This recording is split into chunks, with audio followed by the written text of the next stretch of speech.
My name's Rob Buford.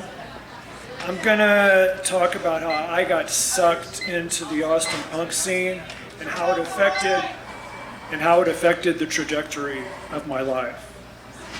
About 6 years ago, friends took me to a live taping of the TV show Overheard with Evan Smith. John Doe was the guest. I'd come straight from work and I was wearing a suit. At the end, people stood in line to ask questions.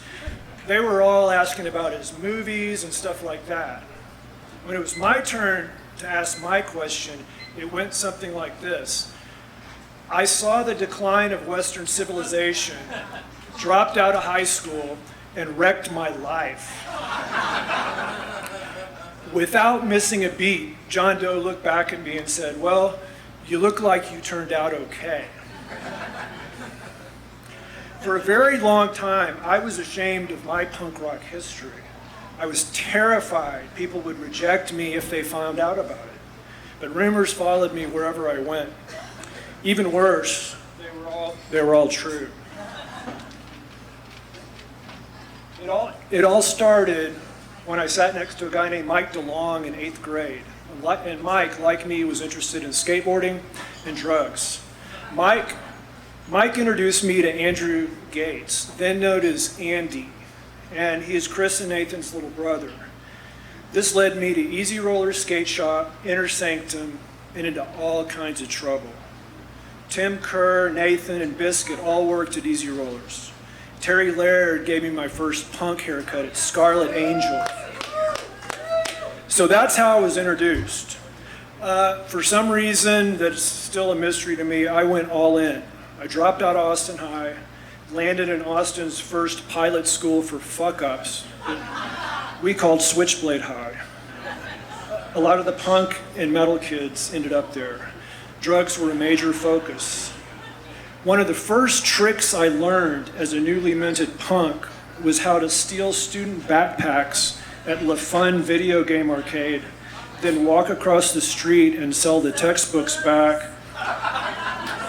at the Texas Union. The circular economy. A guy named Spike taught me that one.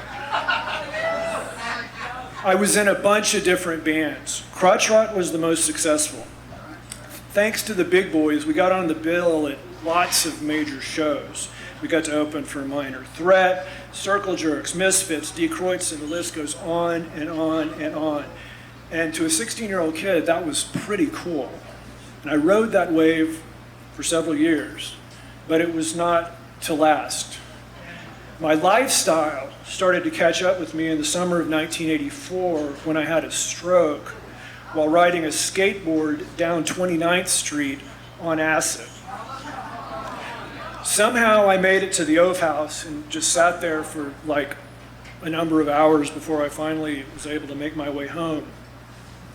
Then, around 1985, the friends I grew up with were all graduating from high school and starting college. I, by contrast, was a punk rock loser, street criminal with a 9th grade education. At the same time, many of my punk friends, my circle, and I'm younger than a lot of the people that's spoken here today, my circle were moving into bad stuff: burglary, car theft, hard drugs, and racism. And that, to me, was my message to get out. My friends in my circle that stayed paid a heavy price, and you saw the picture of Raj and Tommy and Jerry and Buddy Boy, and they're more dead than I have time to recite here, but if they survived prison, substance abuse, it was rough. Fortunately, my parents had not given up on me, and I eventually landed in military school, which saved my life. And it was there, thank you, it was there I started to pick up the pieces. And it took me literally about 3 years to snap out of it. I was that far down. So once I arrived in what I call the real world, I was basically feral. I did not know how to relate to normal people. I only knew punk culture. How do I ask a normal girl out? What do I do if she says yes? What do we talk about? I concocted this edited story that omitted all the punk rock stuff, but people were able to see through that. So on one hand, you know, you could say that I missed out a lot. I would kill to have graduated high school with the friends I grew up with, to have lived a normal life, to have normal memories, to have a high school yearbook. I don't have any high school yearbooks. My high school yearbook is a photo record of the Austin punk scene captured by only a handful of people. Pat Blashill's one of them, Bill and Lee Daniel, Dixon Colburn, rest in peace, Geoff Cordner, and Russ Duke. But there is an upside. I overcorrected. And had I not crashed and burned as hard as I did, I would have never had the motivation to push myself like I did. I ended up earning 3 college degrees, and I've been a board-certified lawyer for 20 plus years. Thank you.